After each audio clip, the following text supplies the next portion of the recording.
A new way to communicate with the unconscious mind, a way to explore those experiences we can't put into words. The other day, I was asked, what is metaphors of movement? Dale, you keep going on about it. You talk about it so much.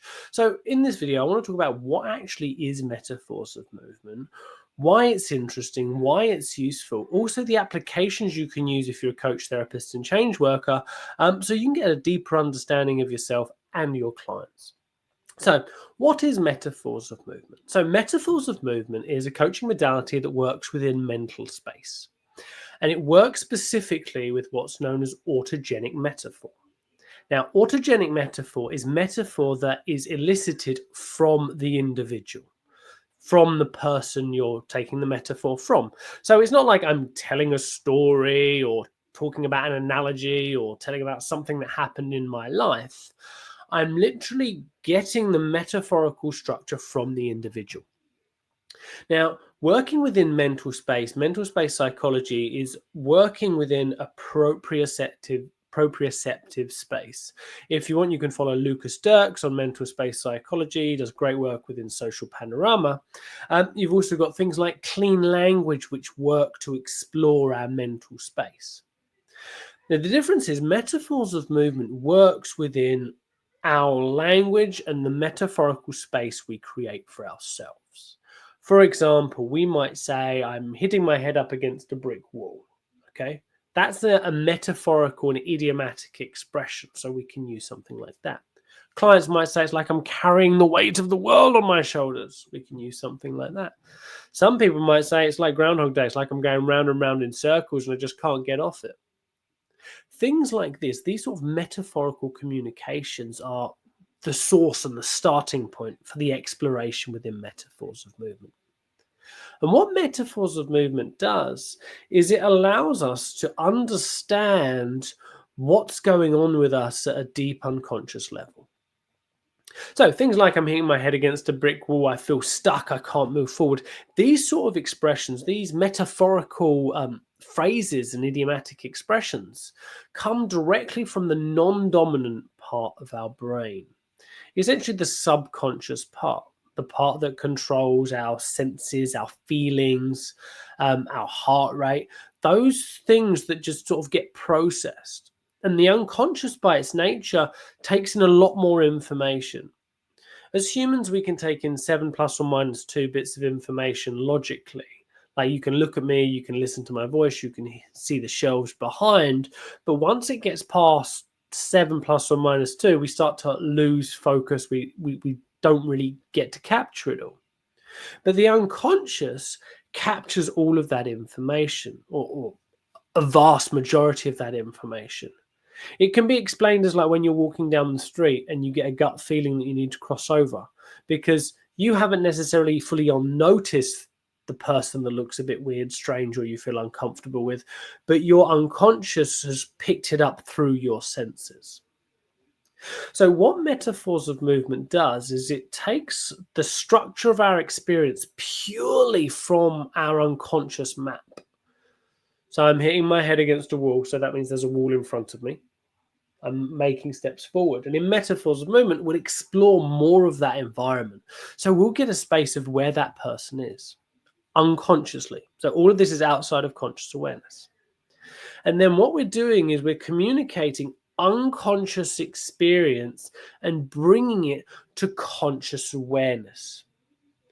A way to consider it, it's like, imagine somebody's problem is they're in a dark room. The dark room represents that conscious understanding. What metaphors of movement does is it shines light in all elements of that, so there's illumination.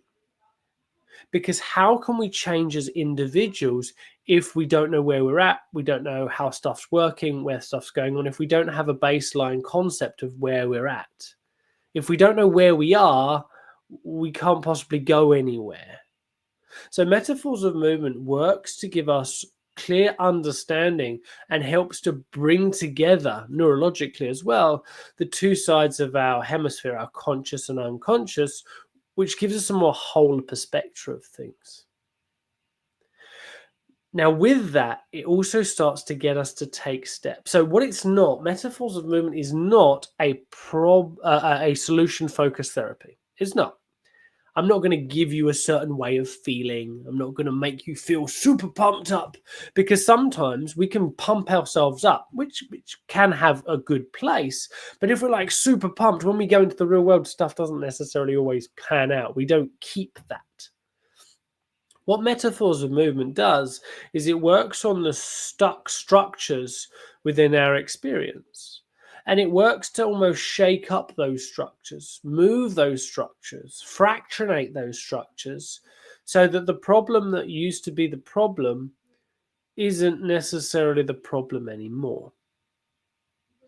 Now, what I like also a lot about metaphors of movement in comparison to a lot of other therapies is it's very down to earth. Sometimes in life, things are going to get worse before they get better. It's just the case. Let's just imagine somebody's working on something and they want to leave their significant other. Now, if their significant other was the breadwinner, for example, them leaving that context, them dealing with that is going to have a whole host of challenges. And it might actually get worse before it gets better. Things in life aren't always easy. We can't just go from rubbish situation to good situation. Sometimes things have to get worse externally. And metaphors of movement allows us as a coach or therapist to communicate those realities to the person in a conversational and friendly way. But similarly, this work can also be done content free. So you actually don't need to tell me the specific problem. You just need to tell me what it's like. Now, what I find so freeing about this, for me personally, one of the reasons why I felt so passionately about this work is because I've always struggled to self-reflect. I found it a challenge. Like, my wife can know something's up with me, my friend might know something's up with me, but I just don't have the words.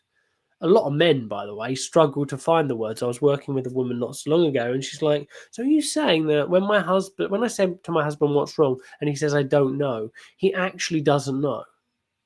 I'm going to posit that that's true. Could be in denial, but we struggle to put language on our experience. We struggle to communicate what's actually going on with us.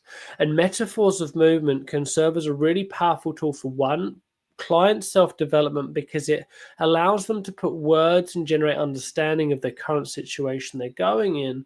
But also, if you're using it on yourself, it allows you to gain more clarity in a very non-confrontational way. So that's what metaphors of movement is. Essentially, it's a way to harmonize our thinking, get a more well-rounded understanding of what's going on in a client session with a client, but it's also about taking steps and creating movement to start to shift the structure of a problem. It's looking at a very high level because by nature, the unconscious is huge from its spectrum of information. So within metaphors of movement, you've got meta programs, you've got time predications. There are so many different layers. I would guarantee if you've studied other models of coaching and therapy that have certain archetypal structures, these will be encoded within metaphors of movement. So it adds a great extra tool to bring to a practice. But more important than that, for me, you learn a whole different way of communicating with a client and their problem. It's almost as if metaphors of movement teaches you a language and a structure to communicate people, which builds rapport super quickly and effectively with the unconscious. With the person, it demonstrates understanding, but without having to impose our own meaning. So it can be beautifully freeing as a coach or therapist because you don't need to push thoughts or ideas or hope they stick, because you're just communicating what's going on with the client. So for me, It's great. It can be integrated into so many other processes that use unconscious. If you get this languaging, if you understand how to communicate using the methodologies within metaphors of movement, your hypnosis practice will be a lot more powerful. Shamanic healings can be a lot more powerful. Anything that uses those intuitive senses, you'll have a whole new and different and unique way of communicating that information.